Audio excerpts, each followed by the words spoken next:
خلاصه خبرهای جهان و تاجیکستان را دوام 15 دقیقه در برنامه اخبار آزادی پیشنهاد شما میکنیم. سلام بینندگان عزیز، امروز 12 می است و در اول به سرخط موضوعات توجه کنید.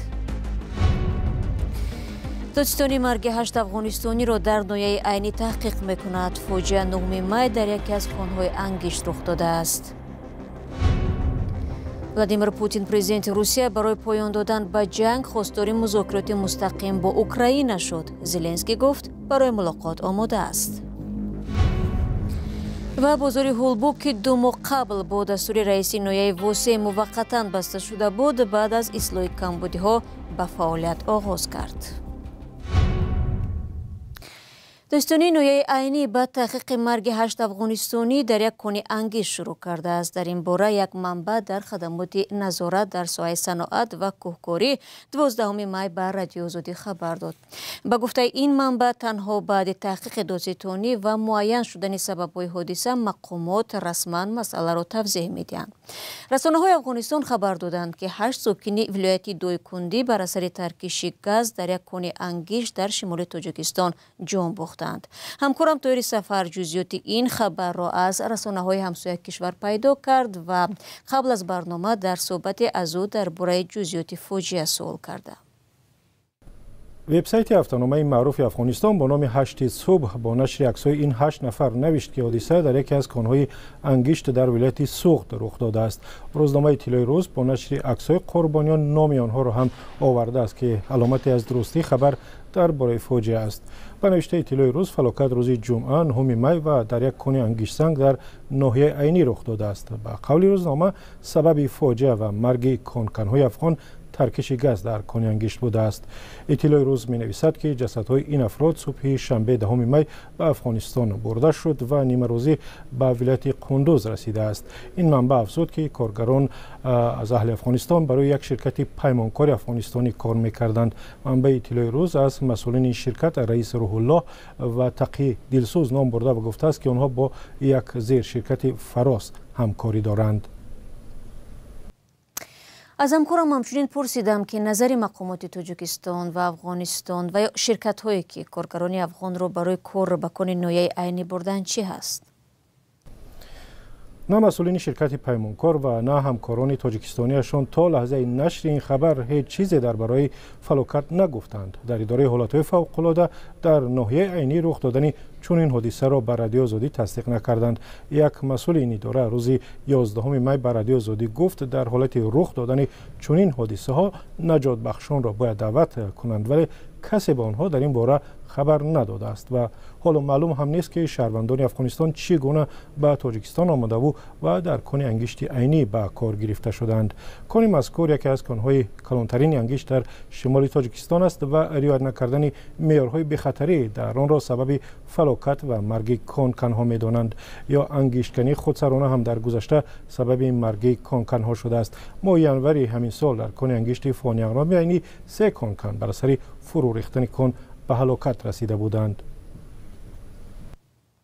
تشکر همکارم طاهر سفر درباره مرگ 8 انگشتکن افغانستانی در یکی از کانهای انگشت در ناحیه عینی در تاجیکستان صحبت میکرد.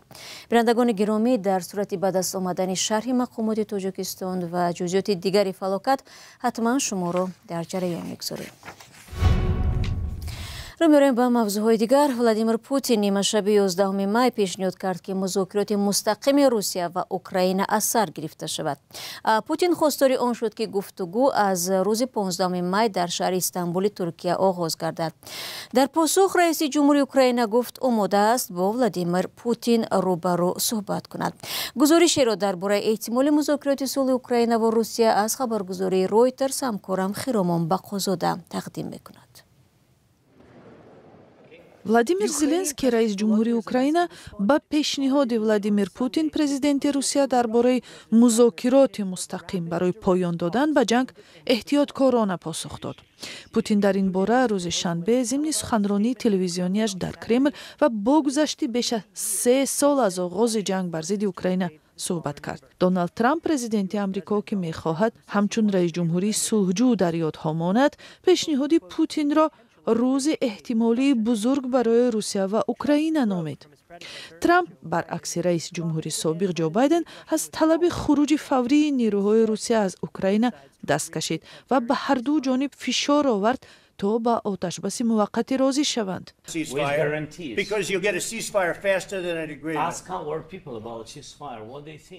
زلنسکی و دیگر متفقان غربی به این پیشنهاد مخالفت کردند و گفتند که آتشبس به روسیه امکان می‌دهد که نیروهایش را برای حمله‌های میانبعده از نو جابجا کند، اما زیر فشار آمریکا پیشنهاد آتشبس موقتی را قبول کردند.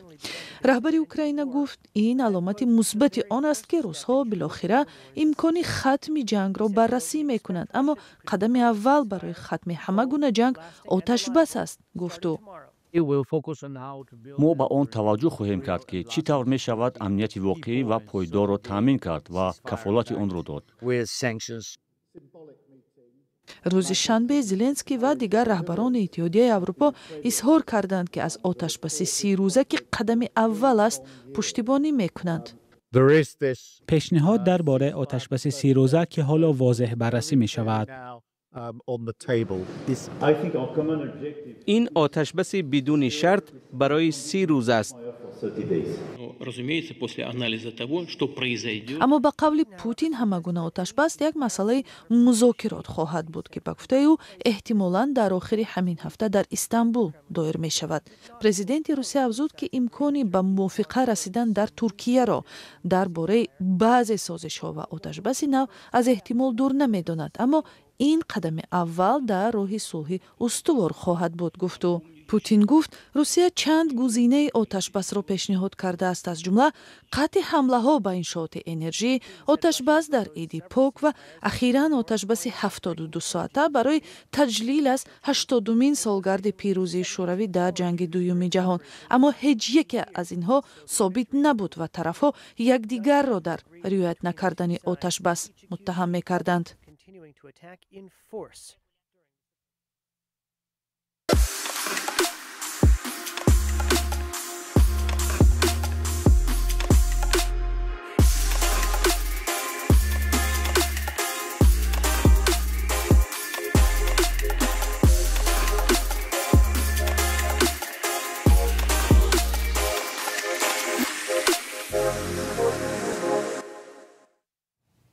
شما برنامه اخباری رادیو آزادی رو تماشا دارید. مقامات در جنوب تاجیکستان اجازه دادند تا یکی از کلانترین بازارها در ناحیه وسه دیگر باره به فعالیت آغاز کند. کار این بازار برای جای داشتن کمبودی ها متوقف شده بود. فعلا تاجران حق دارند هفته 2 مرتبه محصولات خود را به فروش برآورند. ساکنان میگویند برای نسبتاً ارزانتر بودن نرخ مال به این بازار می آیند. محمود جان رحمتزاده در همین باره گزارش میدهد. بازار هولبوک ناحیه وسه که 2 ماه قبل با دستور رئیس ولایت موقتا بسته شده بود، پس از اصلاح کمبودی ها دوباره به فعالیت آغاز کرد. مقامات بازار میگویند که بعد از رفع نارسایی های موجوده از حکومت اجازه فعالیت را دوباره دریافت نمودند. حالا به تاجران اجازه داده شده است که در روزهای دوشنبه و جمعه محصولات خود را به فروش برآورند. بازار هولبوک همه بازارش، چی لباسه باشد، چی خوراکه باشد، چی مال بازارش، از این پس هم روزی دوشنبه کار میکنند، هم روزی جمعه. مسئولان بازار به حکومت محلی طرح نوی بازسازی بازار را پیشنهاد کردند. بنابر آن ماشین های بارکش باید در داخل بازار جایگیر کرده شوند. این اقدام به مقصد تامین ترتیبات و بخطری حرکت در اطراف بازار عملی میگردد. رئیس ناحیه وسه جمشید شریفزاده نیز دستور داده است که بازار به شکل دائمی فعال گردد تا برای تاجران و اهالی امکانیت‌های بیشتر فراهم آورده شود. دایرکتور بازار که همه بازار دائمی که گفتم که همه کار شود. بعضی آدمای هستن که تا همه بازار ما روز جمعه، روز شنبه بازار یا بازار دیگر رفتن نمیتونن. خیلی آدما هم هستن. بازار هولبوک یکی از کلانترین بازارهای ناحیه وسه به حساب می‌رود و در میان مردم به نام جمعه بازار مشهور است. آن در کنار شاهراه دوشنبه کلاب خاروق و راه آهن جایگیر بوده هر هفته تا 400 تاجر در آن به فروش مشغول می‌شوند. ساکنان محلی میگویند که نرخ و نواد در این بازار نسبت به دیگر بازارها ارزان‌تر است. فروشندگان و مسئولین بازار تاکید دارند که من بعد تمام قاعده ها را جدا رعایت خواهند کرد تا بازار تواند پیوسته و بدون خلل فعالیت نماید. حالا با باز شدن بازار صدها تاجر دوباره به دکانهای خود برگشتند. برنامه را ادامه میدیم. روسیه و قزاقستان روی خط افرادی ممنوع الورود برای شهروندانی همدیگر را آماده کردند. به نوشته خبرگزاری دویچی ویلی وجود روی خط بعد راه نیافتن تاریخ نگار روس اندری گروزنی به قزاقستان آشکار شد. سبب گویا انتقاد تاریخ نگار از پرزیدنت قزاقستان بوده است. برای خط شخصانی ممنوع الورود کی وارد شده است و درباره آنها چی اطلاعی هست؟ زرنگز نوروز شو گزارشی نسته شیوری را در همین باره پیشنهاد شما میکند. آخرین مهمه باید در آستانه بخشیده به روابط روسیه و قزاقستان چند چاره‌بینی برگزار میشد.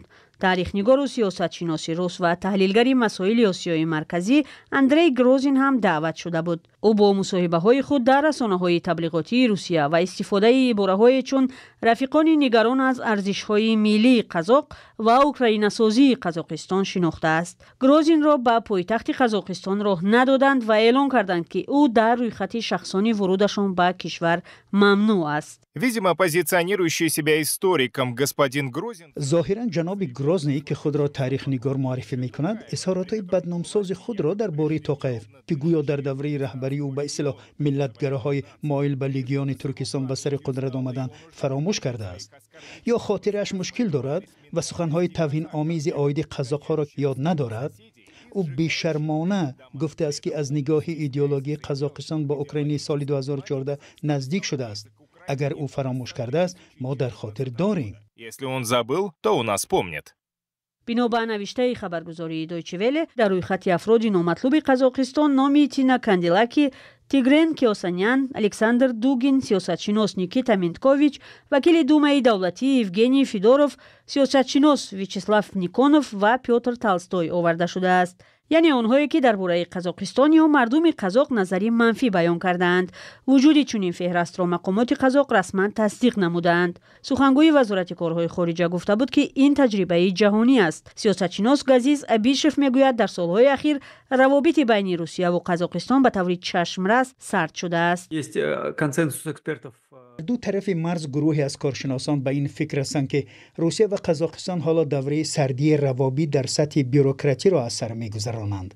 یعنی در سطح سیاسی مناسبت پوتین و توقیف شاید مثل پیش خوب باشد، ولی تغییرات دموگرافی در هر دو کشور و تغییر ایده‌ها سبب شده که روابط گرم و نزدیکی که پیش بین دولت‌ها بود سرد شده است. Контакт и та теплота, которая была между государственными аппаратами, существенно остыла. با گفته منبع دویچه ویله، روسیه هم در نسبت شهروندان قزاقستان از چاره‌های همسان کار می‌گیرد. ورود دو وکیل پارلمان که یکی حکومت روسیه را پیوسته تنقید و دیگری از اوکراین پشتیبانی می‌کرد به مسکو منع شده است. در فهرست روسیه نام سیاستشناسان قزاق دسیم ساتپایف و دیماش الجانوف، فعالان مختار تایجون و توگجان کوجالی آورده شده است. کوجالی گفت سبب منع بودن ورودش به روسیه را می‌داند. اولا اینکه ما به نزد ساکاشویلی به اوکراین رفتیم. ساکاشویلی شخصی نیست که روسیه از او استقبال کند. سبب دوم البته تشکیل کمک گومانیتاری برای اوکراین است. باز من با کیوسیان پاسخ دادم که ما برادر نه، همسایه هستیم. این نوار بیش از 1 میلیون بیننده داشت و از روسیه پیام‌های زیادی غیر دوستانه گرفتم. رولик был больше миллиона просмотров. منبع دویچه ویلی خبر داده است که روی خط شخصانی ممنوع الورود قزاقستان کلان است و آن فقط از روسیگی‌ها عبارت نیست. فهرست را وزارت کارهای خارجه و داخله و در اساس بیان اظهارات منفی درباره قزاقستان تهیه کردند. همچنین به روسیه در برابر سیاستمداران و چهره‌های رسانه‌ای اکثرا مورخان قزاق را هم راه نمی‌دهند. شخصانی که در روی خط هستند در آخرین لحظه هنگام گذشتن از مرز از این آگاه می‌شوند. دوستان عزیز، رسیدیم به پایان نشر نوبتی برنامه. سپاس که ما را همراهی کردید. اما خبرهای از این بیشتر چون همیشه شما ایزان میتوانید در سامانه azadi.org و همین گونه در صفحه های ما در شبکه‌های اجتماعی از جمله در فیسبوک و اینستاگرام، تیک توک و تلگرام و یوتیوب و ایکس پیدا کنید. شما را فردا در برنامه منتظر خواهیم بود. خود را احتیاط کنید. وقت و نگهبانی هر یک شما.